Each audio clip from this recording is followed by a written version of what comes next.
So it seems like teen mobbing in Hawaii has made the news recently.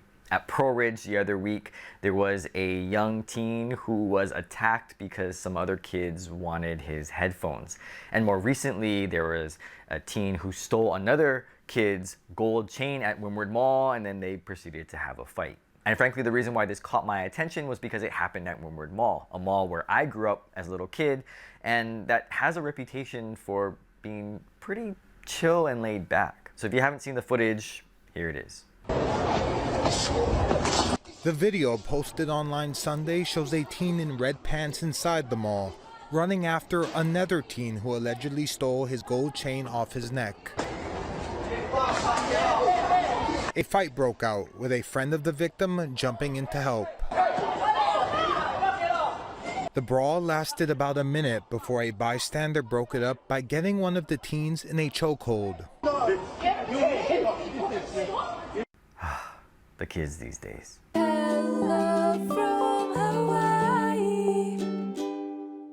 So I want to break this situation down by first talking about the key players in this K-drama. And by K-drama, I'm not talking about Korean drama, I'm talking about Kaneohe drama. So there's the boy who stole the gold chain. There's the victim who had his chain stolen. Then there's the friend of the boy who stole the gold chain. Then there's the friend of the victim. And then there's uncle over here who stepped in and put the boy in a chokehold. And rather than just say, kids these days, brah, they no more respect. Hey, where the parents? For this one, I'm trying to really put myself in there to see what is going on. So let's talk about the first player in this, the thief. I mean, can we call him thief? The alleged thief, is that better? Basically the guy who took the chain from the other boy.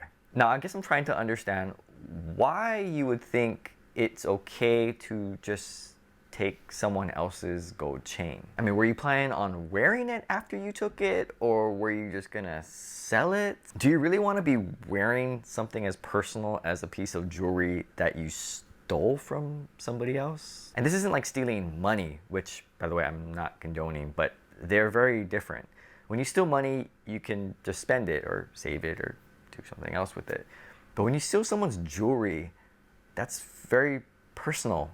And it's one of the few things that we wear consistently that like touches our skin. I mean, maybe other people aren't shamed and they could just pull it off. But for me, I would not feel very proud of myself. I'm walking around, I'm wearing something that I stole from someone else. I mean, for me, it's kind of like eating out of the trash can, you know, someone else's food. And I know that other people do that, but unless I am starving to death, that just feels kind of weird. Like you see someone's plate on the table and you're really gonna go over there and grab their leftover food. And I know we might just be thinking, oh, you're just young kids and what's the big deal? But it's interesting that we do see this play out later in life. And I think that's, to me, what kind of gets me more concerned. I mean, to me, if you want a gold chain, you get the money and you just buy one. Maybe not everybody thinks that way, but at least that's the way I was growing up. You want something? That's fine. Work hard, go get it. And I have to question, is that how this person views the world? I see something I like, I'm just gonna take them. But what happens when there's something that you want that you cannot just take by force, that you cannot steal? Non-material things like good relationships, a loving family, contentment, happiness.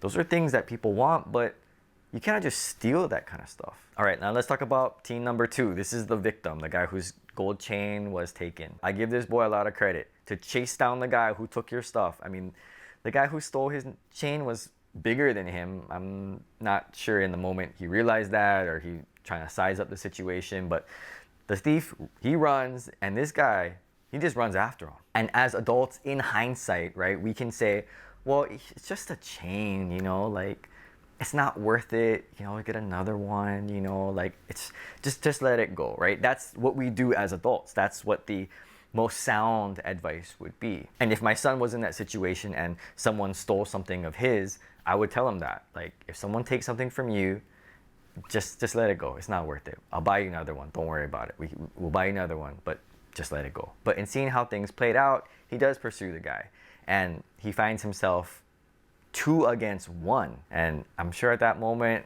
it must have been pretty tough. And so as a parent, I'd be proud that he stood up to get his stuff back, because that's not right.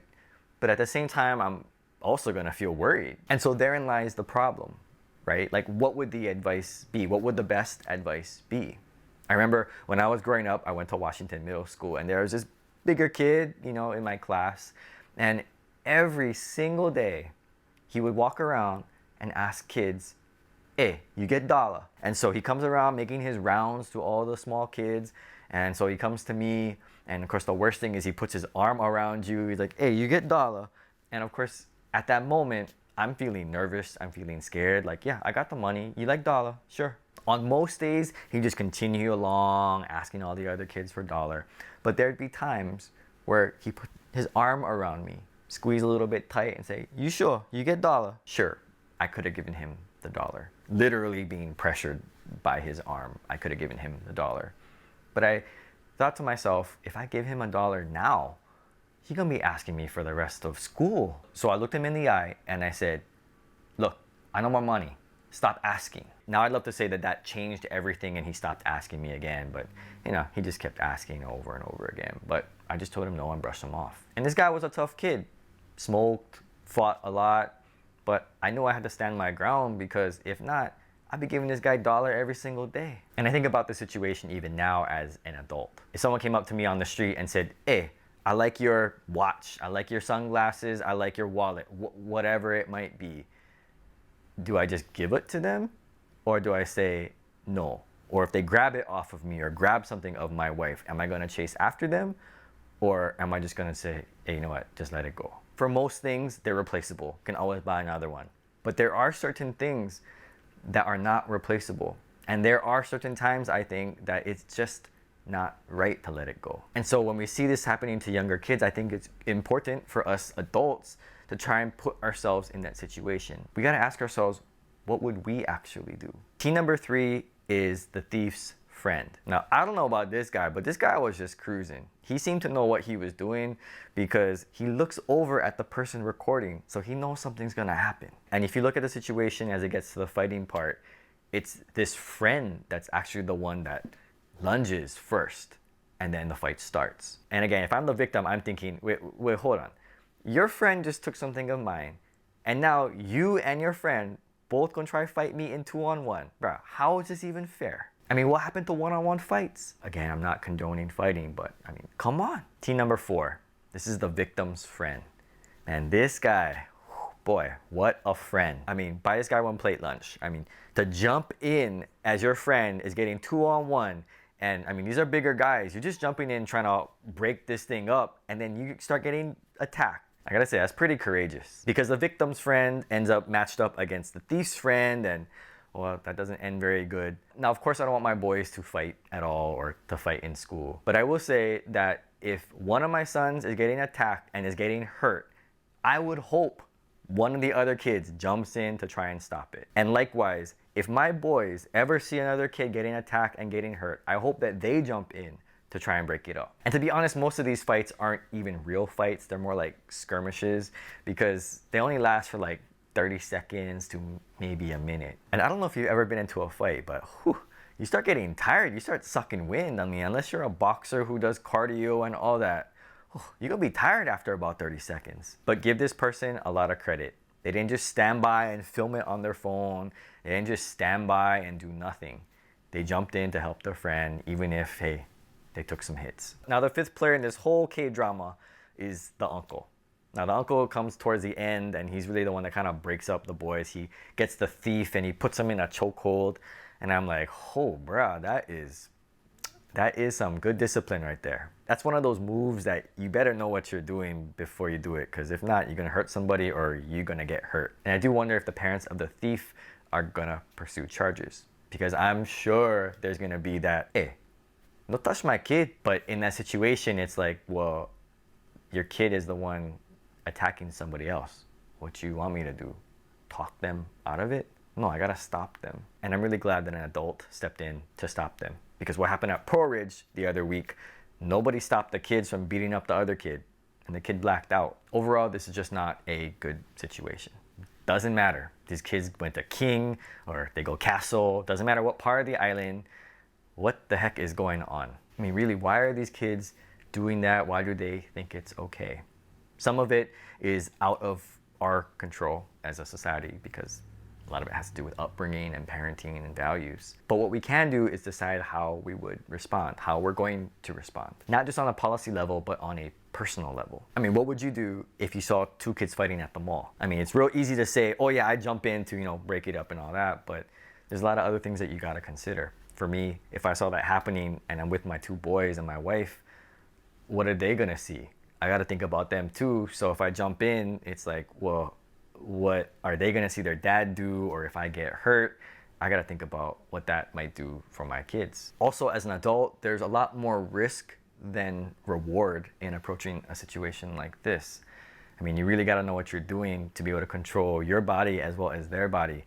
If you hurt that kid, you're gonna get charges pressed against you. And if things get out of control and the kid doesn't respect you as an adult and just views you as somebody else that I can attack, well, you better be good at blocking because you cannot be throwing punches yourself. The mother of the victim had some very interesting things to say that I just wanted to point out. It's just really sad, that we aren't even allowed to partake in any activities in our communities nowadays because people just have no regard for anyone. And I think that it is sad that in our communities, it seems like people don't necessarily care about others. I talked about this in another video where although in Hawaii we have very strong family ties and bonds, I feel like that sense of community is starting to slip away. It's not like it used to be where the community was a lot closer. I mean, yeah, we may live next to each other, but really, how well do we know the people around us? Myself included. And the second thing she said, just not feeling safe in our own hometown. We're tired of feeling like we're being held hostage for people who just go out into our communities to terrorize people just because they think they can get away with it. And this is really sad to me because I consider Kaneohe my hometown too. I mean, sure, I live in town, but I'm always gonna be a Kaneohe boy. And I don't like the fact that some people feel unsafe there. And I especially don't like that they feel unsafe because other people think that they can just do whatever they like. And at some point, there should be some accountability. I don't know what that is, but there should be something. I don't know if these types of attacks are some kind of social media trend or we're just seeing them more. It also shouldn't take this happening at Kahala Mall or Coco Marina Shopping Center for us to finally do something. To see something like this happen at Windward Mall especially is very personal to me because I grew up there. We go there sometimes, my mom, them go there. And I try to imagine what would happen if that happened to my mom when she was shopping there. And again, I don't know how fight culture works, but to me, if you got beef with someone, you call them out, you set a time, and then you just do it right there. When I was at Washington, it was by the band room. You guys had problems, you guys go band room, everybody's gathering around, and it just happens. But with these sneak attacks and with the instigator then getting all defensive and be like, what, you like fight now? That just, I'm like, what is that? It's hard for me to see stuff like this happening in Hawaii. And the thing is, kids are smart. They are gonna see that if they can get away with it and nothing bad's gonna happen, well, I'm just gonna keep doing it and keep doing it and keep doing it until what? So let me know what you think in the comments below. Thanks for watching and aloha.